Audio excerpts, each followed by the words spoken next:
ياسين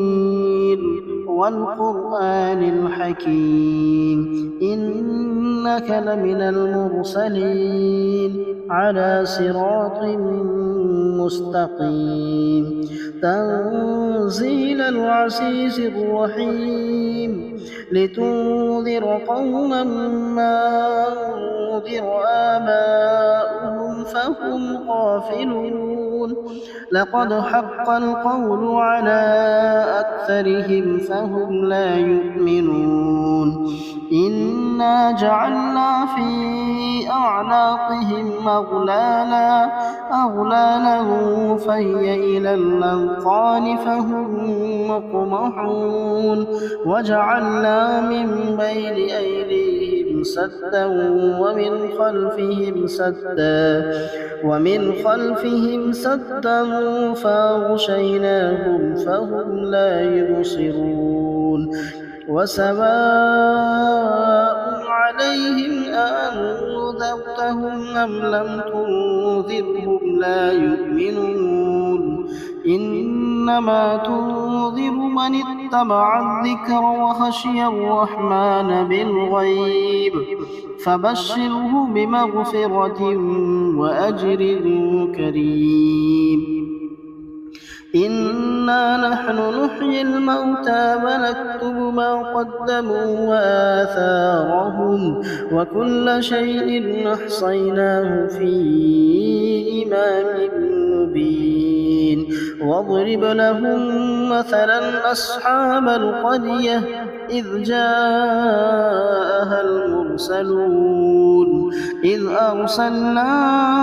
إليهم اثنين فكذبوهما فعززنا بثالث فقالوا إنا إليكم مرسلون قالوا ما أنتم إلا بشر مثلنا وما أنزل الرحمن من شيء إن أنتم إلا تكذبون قالوا ربنا يعلم إنا إليكم لمرسلون وما علينا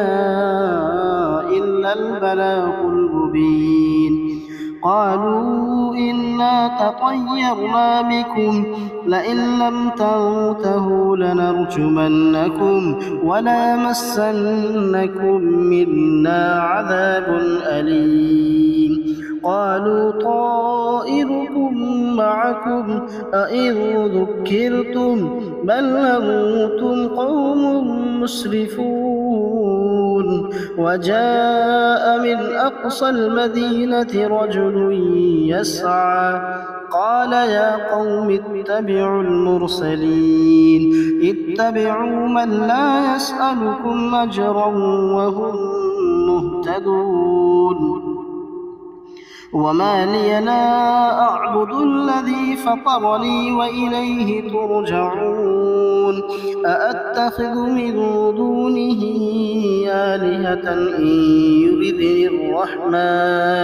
إن يردني الرحمن بضر لا تغني عني شفاعتهم شيئا ولا ينقذون إني إذا لفي ضلال مبين إني آمنت بربكم فاسمعون قيل ادخل الجنة قال يا ليت قومي يعلمون بما غفر لي ربي وجعلني من المكرمين وما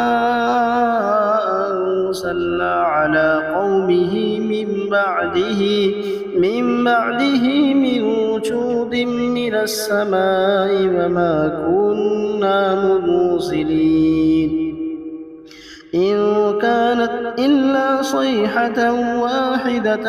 فإذا هم خامدون يا حسرة على العباد ما يأتيهم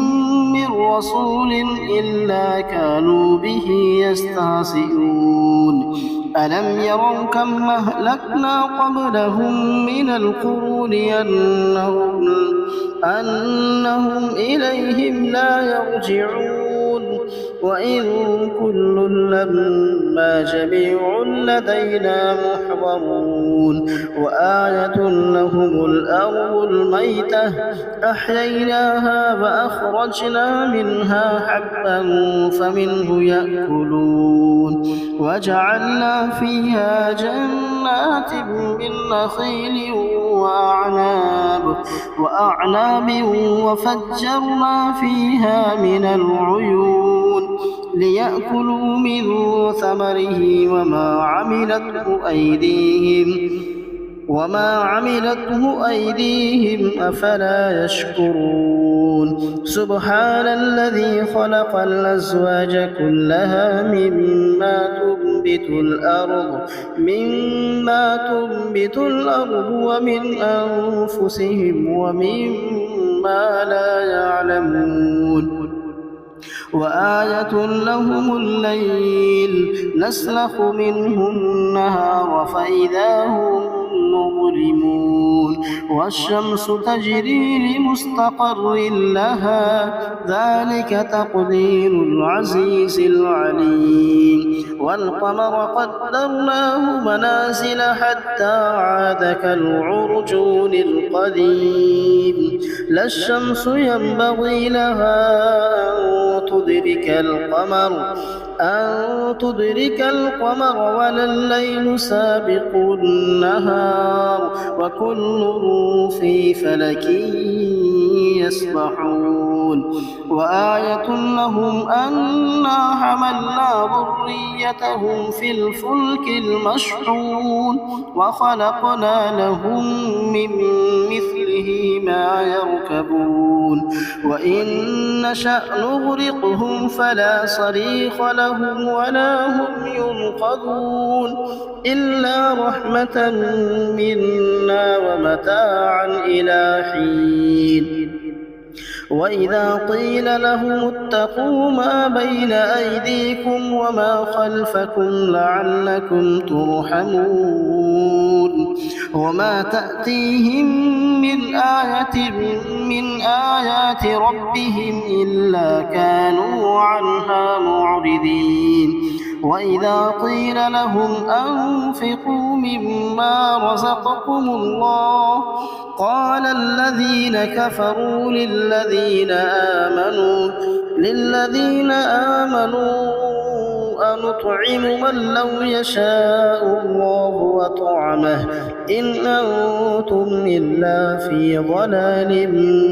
مبين ويقولون متى هذا الوعد إن كنتم صادقين ما ينظرون إلا صيحة واحدة تأخذهم وهم يخصمون فلا يستطيعون توصية ولا إلى أهلهم يرجعون ونفخ في الصور فإذا هم من الأجداث إلى ربهم ينصلون قالوا يا ويلنا من بعثنا من مرقدنا هذا ما وعد الرحمن وصدق المرسلون إن كانت إلا صيحة واحدة فإذا هم جميع لدينا محضرون فاليوم لا تظلم نفس شيئا ولا تجزون إلا ما كنتم تعملون إن أصحاب الجنة اليوم في شغل فاكهون هم وأزواجهم في ظلال على الأرائك متكئون لهم فيها فاكهة ولهم ما يدعون سلام قولا من رب رحيم وامتازوا اليوم أيها المجرمون ألم أعهد إليكم يا بني آدم ألا تعبدوا الشيطان ألا تعبدوا الشيطان إنه لكم عدو مبين وأن اعبدوني هذا صراط مستقيم ولقد أضل منكم جبلا كثيرا أفلم تكونوا تعقلون هذه جهنم التي كنتم توعدون اصلوها اليوم بما كنتم تكفرون اليوم نختم على أفواههم وتكلمنا أيديهم وتشهد أرجلهم بما كانوا يكسبون ولو نشاء لطمسنا على أعينهم فاستبقوا الصراط فأنى يبصرون ولو نشاء لمسخناهم على مكانتهم فما استطاعوا مضيا ولا يرجعون ومن نعمره ننكسه في الخلق أفلا يعقلون وما علمناه الشعر وما ينبغي له إن هو إلا ذكر وقرآن مبين لينذر من كان حيا ويحق القول على الكافرين أولم يروا أنا خلقنا لهم مما عملت أيدينا أنعاما فهم لها مالكون وذللناها لهم فمنها ركوبهم ومنها يأكلون ولهم فيها منافع ومشارب أفلا يشكرون واتخذوا من دون الله آلهة لعلهم ينصرون لا يستطيعون نصرهم وهم لهم جند محضرون فلا يحزنك قولهم إنا نعلم ما يسرون وما يعلنون أولم ير الإنسان أنا خلقناه من نطفة فإذا هو خصيم مبين وضرب لنا مثلا ونسي خلقه قال من يحيي العظام وهي رميم قل يحييها الذي أنشأها أول مرة وهو بكل خلق عليم الذي جعل لكم من الشجر الأخضر نارا فإذا أنتم منه توقدون أوليس الذي خلق السماوات والأرض بقادر على أن يخلق مثلهم بلى وهو الخلاق العليم إنما أمره إذا أراد شيئا أن يقول له كن فيكون فسبحان الذي بيده ملكوت كل شيء وإليه ترجعون